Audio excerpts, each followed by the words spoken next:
चले जा रहे हो और उग्र होकर भड़का रहे हो लोगों को। वो जो लोग तुम्हारा समर्थन कर रहे हैं, क्या वो देख रहे हैं? क्या उन्होंने यह देखा है या क्या होता है? क्या वो जानते हैं कि एक्ट क्या चीज है? आज भी ये चिंतन करें और मनन करें कि जब उस आंदोलन का अध्यक्ष मौजूद है और जो करस्पॉन्डिंग कर रहा है गवर्नमेंट का, जिसका सबूत मेरे पास है, तो किस आधार पर, किस सिद्धांत? देश विदेश में ये अफरा तफरी मची हुई है और चर्चा का विषय बना हुआ है कि ये जो हम लोग आप लोग का विरासत है उसको हाईजैक कर लिया गया है। ये जो भी ये मरम्मत हुई, कितने बौद्धों ने इसकी मरम्मत कराने में सहयोग किया था? कोई बताया मुझे भारतीय संस्था कि हमने कराया था? ये हमने ही प्रज्ञा सिंह को बाहर भेजा था जापान में कि तुम जाओ, मरम्मत की बात करनी है। 42 लाख। तो चलिए सूर्या न्यूज़ 10 की तरफ से एक ऐसा अच्छा तस्वीर आपको दिखाने जा रहे हैं जो कि अभी हम आ चुके हैं बोध गया के इस पावन धरती पर। यहाँ पर एक पब्लिक में ऐसा चर्चा का विषय बना हुआ है। ये धर्म, ये जो बुद्ध भगवान का जो भक्त लोग हैं, जो विरासत बचाने के लिए जिसके नाम से विरासत है उसमें हस्तक्षेप कर रहे हैं और लोग, और वो लोग बुद्ध मंदिर और ये धर्म को सोच रहे हैं कि हाईजैक कर लें। उनके प्रति क्या कारण है यहाँ पर धरने पर धरना बैठ रहा है? और हम गुरु जी से बात करेंगे जो कि बुद्ध गुरु जी बुद्ध धर्म से आते हैं। सबसे पहले सूर्या न्यूज़ 10 में आपका स्वागत है। मैं आपको शुभकामना प्रदान करता हूँ। मेरा नाम भदंत आनंद वास्तविर है। मैं बुद्ध गया मुक्ति आंदोलन का राष्ट्रीय अध्यक्ष हूँ और अखिल भारतीय विश्व महासंघ का भी राष्ट्रीय अध्यक्ष हूँ। मैं एक बात ये बता दूं आपको, मैंने पहले ही विजिट में ये बोला, क्यों बोला? पूरे देश के जो लोग आंदोलन से जुड़े हुए हैं 1992 से, उन लोगों ने मुझे फोन करके ये पूछा, बंदे जी आप आंदोलन में दिखाई क्यों नहीं दे रहे? ठीक है, तो लोगों को क्या मालूम, ये लोगों के बीच में मैसेज भेज रहे हैं क्या बंदे आनंद तो जो है आंदोलन खत्म हो गया, वो तो जो है हिंदुओं से मिलके सरकार पर जाके मिल गए जाके जो है। मैं एक बात बता दूं, स्पष्ट करके बता दूं, पूरे देश के लोगों को बता रहा हूं, बुद्ध गया के महाबोधि विहार पर किसी भी ब्राह्मण का कब्जा नहीं है, किसी भी हिंदू का कब्जा नहीं है, न कभी रहा। ये मैं कह रहा हूं लोगों से, अकल के अंधो, अगर तुम्हारे अंदर दिमाग है तो कह रहा हूं, यहाँ कभी भी किसी का कब्जा नहीं रहा। और कब्जा अगर है तो बुद्ध विहार, बुद्ध गया महाबोधि मंदिर प्रबंधन एक्ट 1949 का कब्जा है। वो जब तक एक्ट रहेगा तब तक एक्ट के मुताबिक 4 हिंदू 4 बौद्ध और डीएम कोई भी हिंदू होगा उसका चेयरमैन, यानी 9 आदमी की कमेटी होगी, बिहार सरकार बनाएगी जो 3 वर्ष काम करेगी। अब मैं यहाँ एक बात बता दूं, आंदोलन के चलते पहली बार बुद्ध सेक्रेटरी बना 1998 में, जो भिक्षु प्रज्ञाशील वहां आकाश लामा के साथ बैठ के धरना दे रहा है, वो पहली बार बुद्ध सेक्रेटरी बना और 3 वर्ष रहा। 3 वर्ष के बाद हटा दिया। तब उसने अपने पद को लेकर के संघर्ष क्यों नहीं किया कि मैंने कौन सा गलत काम कर दिया कि आपने मुझे हटा दिया, जबकि 20-20 25-25 वर्ष तक हिंदू सेक्रेटरी रहे। एक बात। दूसरी बात ये, वर्तमान में मूर्खों को ये पता नहीं कि प्रबंधन समिति में क्या लोग हैं। प्रबंधन समिति में अभी केवल दो लोग अबौद्ध हैं जो बौद्ध नहीं है, 4 लोग बौद्ध हैं। ठीक है, वर्तमान में डीएम कोई भी हिंदू जो शर्त थी वो हटा दी गई। ठीक है, मेरा कहना ये, अगर डाइस पर बैठ के बातचीत हो, हम सरकार को कन्विंस करें, और कन्विंस वही कर सकता है जो शुरू से आंदोलन की गतिविधियों को जानता है। इंद्रजीत गुप्त ने क्या कहा, मनमोहन सिंह ने क्या कहा, है ना, देवगौड़ा प्रधानमंत्री ने क्या कहा, कम्युनिस्ट पार्टी के अध्यक्ष ने क्या कहा, या लोकदल के पार्टी ने क्या कहा, या राष्ट्रीय जनता दल के लालू ने क्या कहा। लालू ने तो 95 में जो 4 लोग मेंबर बनाए तो उन्होंने ये कहा था, बाबा जी आप कमेटी के अंदर रह करके काम करो, अगर आप अच्छा काम करेंगे, विकास का काम करेंगे, लोग आपकी प्रशंसा करेंगे, लोग कहेंगे ये इसमें रहने चाहिए। लेकिन आप अगर ऐसा काम करें कि 3 वर्ष के बाद बेआबरू हो गए, जब तुमको निकाला जाए, तो बोध गया के 4 आदमी भी धरना नहीं दे, प्रदर्शन नहीं करे, तुम्हारी फेवर में आवाज नहीं उठाए, तो मैं समझता हूं तुम नालायक थे, नकारा थे, बेकार थे, इसलिए कोई भी आदमी आपकी फेवर में नहीं आया। तीसरी बात और बताता हूँ, जूता चप्पल को लेकर के जब 13 बंदे जेल में गए तो जो सेक्रेटरी वहां बैठा हुआ है वो ये बताए, क्या तुम्हारे पास 2-4 आदमी ऐसे थे किसी की जमानत दे देते? एक तो उसी में ये हर्ष मोदी जो यहाँ है, बुद्धगया में रहता है, ये भी जेल में गया था। क्या प्रज्ञाशील जेल में गया? ये आकाश लामा कभी जेल में गया?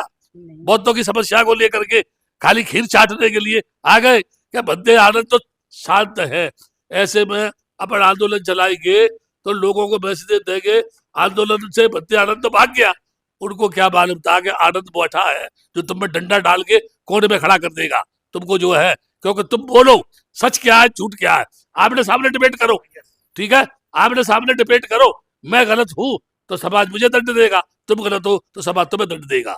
जहां तक ये बोल रहे हैं आकर के लोग बैठे, हम ऐसा कुछ नहीं कर रहे हैं, पैसे के लिए नहीं बैठे हैं, तो भाई अलग अलग आप अपने अकाउंट नंबर क्यों दे रहे हैं?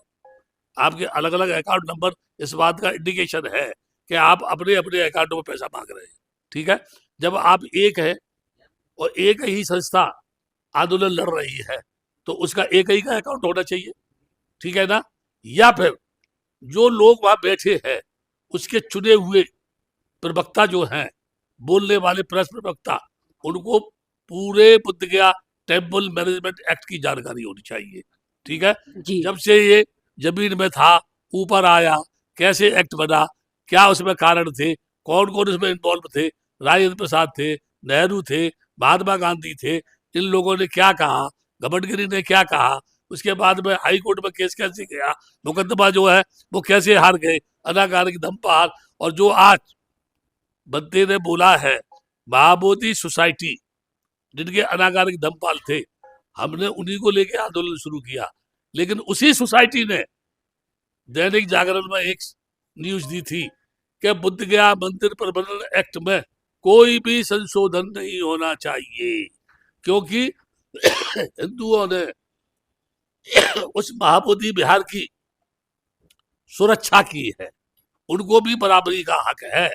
तो मैं लोगों से कहना चाहता हूं, वो महाबोधि सोसाइटी जो अनाकारिक धमपाल से आज तक बुद्धगया की धरती पर कार्यरत है, उसकी एडवाइजरी बोर्ड में भी एक मेंबर है ना, एडवाइजरी बोर्ड में, जी और उसके साथ साथ एक उनका आदमी यहाँ बुद्धगया में भी रहता है। मैं ये बता दूं, अनाकारिक धमपाल की संस्था कहती है कि कानून नहीं बदलना चाहिए, ठीक है। महंत ने भी प्रेस कॉन्फ्रेंस की, उन्होंने अपनी हिस्ट्री बताई। मेरा कहना ये है, क्या दादागिरी से समस्या हल हो सकती है? गलत बयानी से समस्या हल हो सकती है? लाखों लोगों को बुला के तोड़ फोड़ करने से समस्या हल हो सकती है? मंदिर में घुस के मार पुजारियों को, इनको ठोका ठाकी की जाए और फिर ये मुक्त हो जाए? मेरा दावा है सारी जिंदगी ये लड़ते रहे, कोई भी समस्या का समाधान शांति से होता है। बौखलाते हुए पानी में, खोलते हुए पानी में या गंदे पानी में कभी भी आदमी की छवि स्पष्ट दिखाई नहीं देती। शांति के रूप में ही आदमी को चीज दिखाई देती है। जिस तरह से सिद्धार्थ राजकुमार ने अपनी राजधानी में नदी के पानी के लेके विवाद की समस्या का समाधान किया कि 2 कोली हो 2 साक्य हो, 5वां वो चुने, फिर वो फैसला करे, वो मान्य हो। मेरा कहना है ये ढपली बजाने वाले जो गाल बजा रहे हैं, बजाय इसके आज भी ये चिंतन करें और मनन करें कि जब उस आंदोलन का अध्यक्ष मौजूद है और जो करस्पॉन्डिंग कर रहा है गवर्नमेंट का, जिसका सबूत मेरे पास है, तो किस आधार पर, किस सिद्धांत पर, किसके माध्यम से ये या समाज को धोखा देने के लिए बैठे हैं? मेरे इसी बात का जवाब दे दे। सर, पहले हम लोग का सुने थे कि हिंदू और मुस्लिम में लड़ाई होती थी, अभी भी चलती है राजनीति में। उसके बाद ये हम लोग का जो बौद्ध धर्म से आते हैं और जो हिंदू धर्म से आते हैं, वो तो दोनों बौद्ध और हिंदू दोनों तो हिंदू है, लेकिन ये लोग में हम लोग पहली बार लड़ाई देख रहे हैं। बोधि भी हिंदू है और हिंदू भी हिंदू है, दोनों लोग में ऐसा लड़ाई तो हम लोग पहली बार देख रहे हैं। क्या बोलिएगा? जब मैं इसको देखता हूँ, इस चीज को देखता हूँ, तो इनके पास तो एक ही पॉइंट, यानी मैं देखता हूँ तो ये एक तो ये है, इतना करोड़ों रुपया आता है, ये जाता कहाँ है, ये प्रश्न है आंदोलनकारियों का, जी ठीक है। दूसरा प्रश्न ये है, यानी मैं एक कानून की बात बता रहा हूँ, ये तो मेरे बातों का क्या जवाब देंगे। ये कहते हैं उसमें हिंदू देवी देवता स्थापित करके महाबोधि टेम्पल को विकृत करके उसका हिंदूकरण करने की कोशिश की जा रही है, लोगों का आरोप है।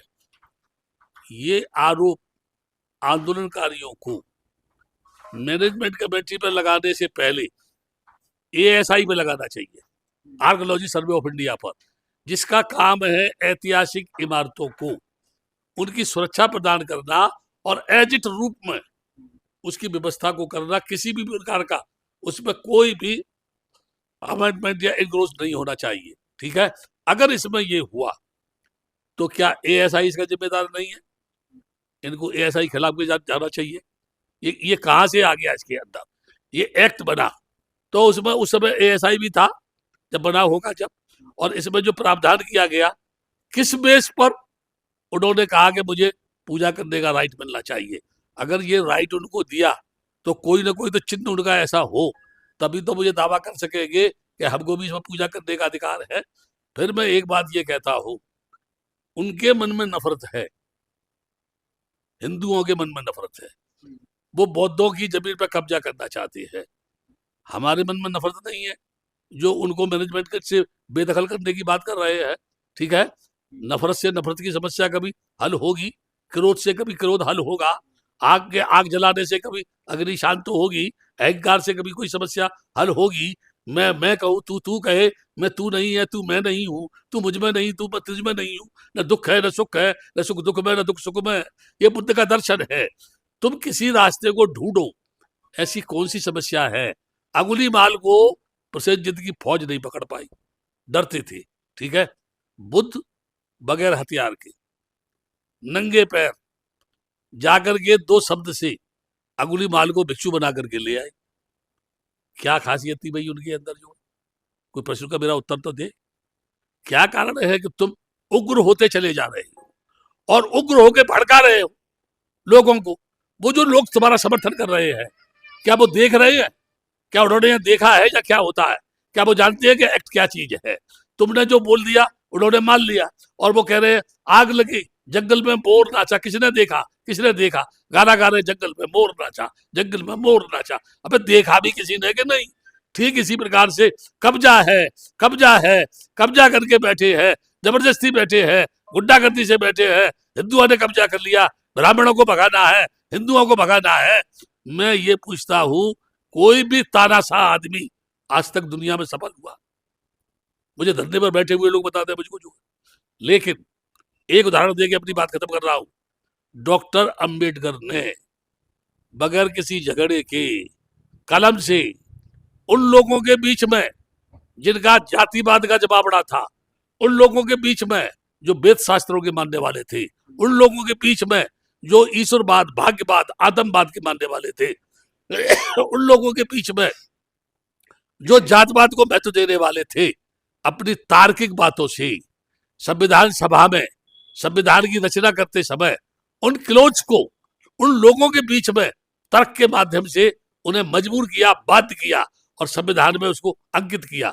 क्या कारण था कि डॉक्टर अंबेडकर ने उन तमाम लोगों को अपने कलम के बूते पर जीत लिया और उन लोगों ने उनकी बात को स्वीकार किया, और उन्हीं डॉक्टर अंबेडकर ने, है ना, जब उनकी बात पर ध्यान नहीं दिया तो उन्होंने बौद्ध धर्म स्वीकार कर लिया। ठीक है, उन्होंने ही संविधान में लिखा, उन्होंने लिखा है, क्या लिखा है कि हिंदू, सिख, जैन, बौद्ध ये हिंदू ही माने जाएंगे। उसके आधार पर जो माइनॉरिटी कमीशन बना है उसमें बौद्ध भी आज भी उसी कैटेगरी में आते हैं।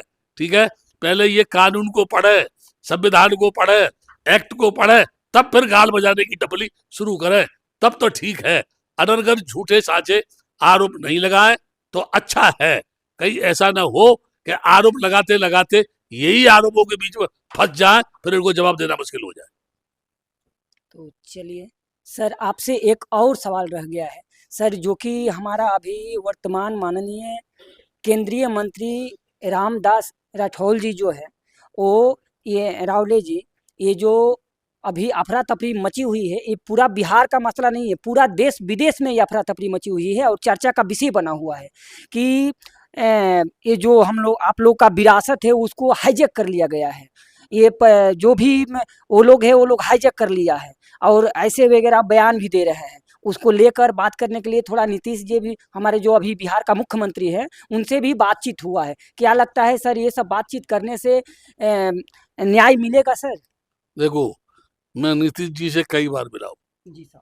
ठीक है, और उन्होंने मेरे से बोला कि बंदे जी ऐसी कोई समस्या नहीं है जो हल नहीं हो, ठीक है, धीरे धीरे सब कुछ हो सकता है। एकदम अमेंडमेंट की बात करेंगे आप, है ना, तो आप ये कहेंगे कि ये बौद्धों का है, तो बौद्ध झगड़ा कर रहे हैं इसके ऊपर जो है। मैं बौद्धों की बात मान लूं, कल सब हिंदू खड़ा हो जाएगा इस देश का, बोले ये महाबोधि हमारा है, हमने सुरक्षा की थी, ये जमीन में था, हमने देख रेख की थी, तो फिर मेरे सामने समस्या खड़ी हो जाएगी। इसीलिए ये ऐसी कोई समस्या, इंद्रजीत गुप्त से हमारी बात हुई जब भी तो सेक्रेटरी बुद्धिस्ट बना, जब उनसे ये बोला गया कि जब से एक्ट बना एक बार भी बुद्धिस्ट सेक्रेटरी क्यों नहीं बना, तो तुरंत सेक्रेटरी बना कि नहीं बना, ठीक है ना। ये लोग जो बोल रहे हैं, यहाँ दुनिया भर के बौद्ध आते हैं, कभी उन बौद्धों को यहाँ के इस महाबोधि विहार में पूजा करने से कोई दिक्कत हुई? कभी उनका या महंत के बीच में कोई झगड़ा हुआ कभी? या जो भी जिस जिस देश के लोग यहाँ पूजा करने आते हैं, क्या उनमें परस्पर कभी झगड़ा हुआ? चाइनी भी पूछते हैं, कोरिया वाले पूछते हैं, ताइवान या थाईलैंड, बर्मा, श्रीलंका, ठीक है, वियतनाम देश के जो बुद्धिस्ट आते हैं उनसे कभी विवाद हुआ कोई? और यहाँ जितने भी लोग आते हैं, ये बहुत बड़ा प्रश्न है, मैं आपके चैनल से उठा रहा हूँ, दुनिया के जितने दूसरे कंट्री के लोग हैं, यहाँ के लोगों को, भिक्षुओं को भोजन दान करते हैं, ठीक है। क्या भारत के बौद्धों ने कभी भी यहाँ लंगर चला करके विदेश से आने वाले बौद्धों को साथ सम्मान के साथ उन्हें खाना खिलाया, उन्हें पानी पिलाया? केवल लेने की भूख है कि हमको चाहिए, देना कुछ भी नहीं चाहते हैं। जिस बुद्ध ने हमको देना सिखाया है, तभी दुनिया के लोग इस धरती पर आगे दे रहे हैं हमको, यानी तन मन धन से दे रहे हैं। क्या हमने भी कभी बाहर के लोगों को धन मन धन से उनको सहयोग किया है, देने का काम किया है? नहीं किया है। ये मरम्मत हुई, कितने बौद्धों ने इसकी मरम्मत कराने में सहयोग किया था? कोई बताया मुझे भारत की संस्था कि हमने कराया था? ये हमने ही प्रज्ञाशील को बाहर भेजा था जापान में कि तुम जाओ, मरम्मत की बात करनी है। 42 लाख रुपया दिया, और जहां तक वो बैठ करके वहां से भाषण दे रहा है, लंदन में हमने भेजा उसको। तो देव सुमन वगैरह ने, हमने कहा था कि जाके बोलना इंग्लैंड में कि भंते आनंद ने गाड़ी मांगी है, एक पूरे देश का दौरा करना चाहती है। उन्होंने गाड़ी के लिए पैसा दिया, इन्होंने सेकंड हैंड गाड़ी खरीदी। मेरे बाद दिल्ली में आके बोले भंते ये गाड़ी ली है, अभी इसमें 30-35 हजार रुपया लगेगा। हमने कहा तो फिर नई गाड़ी खरीदी है तो रुपया क्यों लगेगा? बोले नहीं, पुरानी खरीदी है। जब हमने बोला नई गाड़ी लेना, आपने पुरानी क्यों ली? तो गाड़ी खरीदी जब कितने में आई हमको नहीं बताया, और गाड़ी जब बेची कितने में बेची हमें नहीं बताया, और कितने में खाया, कितने में क्या किया, आज तक नहीं बताया। ऐसा आदमी जो ये कहता है कि मैं भिक्षु संघ के हिसाब को रख नहीं पाया, वो चादरा मेरा जो है उसको समेट नहीं पाया, सब जो है फैल गया। तो मैंने कहा चादरा तो गीला होगा भाई, चादरा जो गीला होगा। बुद्ध धर्म के नाम पर ये लोग लूट रहे हैं, ऐसा अरे कहना है। अरे, मैं ये कह रहा हूँ लूट नहीं रहे हैं, ये लूटने का सेंटर है। यहाँ के लोकल लोग समय समय पर आरोप लगाते रहते हैं कि सेक्रेटरी खा रहा है, कि यहाँ के भद्दे लोग खा रहे हैं, कि फलाना खा रहा है। हमारे जब मैं मौजूद था यहाँ, 100 रुपया दान किसी को मिला। देखो बहुत अच्छी बात बता रहा हूँ आपके चैनल पर, किसी जो विदेशी आते हैं ना, हमारे देश के बंदे आंख बंद करके बैठ जाते हैं अशोका ग्रेड के चारों तरफ, ताकि लोग समझे विदेशी ये बहुत ऊंचे महान बनते हैं। ये वो देखते जाते शकल को, तो 10-10 रुपया, 10-10 रुपया, 10-10 रुपया, 20 रुपया, 10 रुपया, 20 रुपया, 50 रुपया देते हैं। कोई अच्छा बनते हैं, जिसके चेहरे पर शांति झलकती है, मुस्कुराता चेहरा, उसके भिक्षा पात्र में 100 डाला जाती है, ठीक है। तो दान तो मिला महाबोधि टेम्पल में, और लड़ाई की चर्चा कहाँ हो रही है? बाजार में। अरे तेरे को $100 दिया, मेरे को 50 क्यों दिए, उसको 10 क्यों दिए, उसको 20 क्यों दिए? ये लड़ाई पैसे की नहीं है तो काय की लड़ाई है भाई? क्यों? क्या भारत के बौद्धों में ऐसी कोई संस्था है जो प्रतिवर्ष वर्षा पास के बाद सैकड़ों भिक्षुओं को जीवन दान करती हो? क्या भारत में कोई ऐसी संस्था है जो लगातार भिक्षुओं को बुला के अलग अलग स्टेट में उनका वर्षा पास कराती हो? क्या भारत में कोई ऐसी संस्था है जो बीमार होने पर भिक्षुओं के लिए उन्होंने कोई अस्पताल बनाया हो? खाली गाल बजाने से लोग बौद्ध नहीं होते हैं, जब तक कि उनमें बहुत संस्कार नहीं आते, बौद्ध धर्म के प्रति निष्ठा पैदा नहीं होती, बाबा साहब को पूरी तरह से पढ़ नहीं लेते कि किन कारणों की वजह से वो बौद्ध बने थे, तब तक बौद्ध धर्म, बुद्ध का सिद्धांत, बुद्ध का दर्शन और यहाँ का एक्ट लोगों की समझ में नहीं आएगा।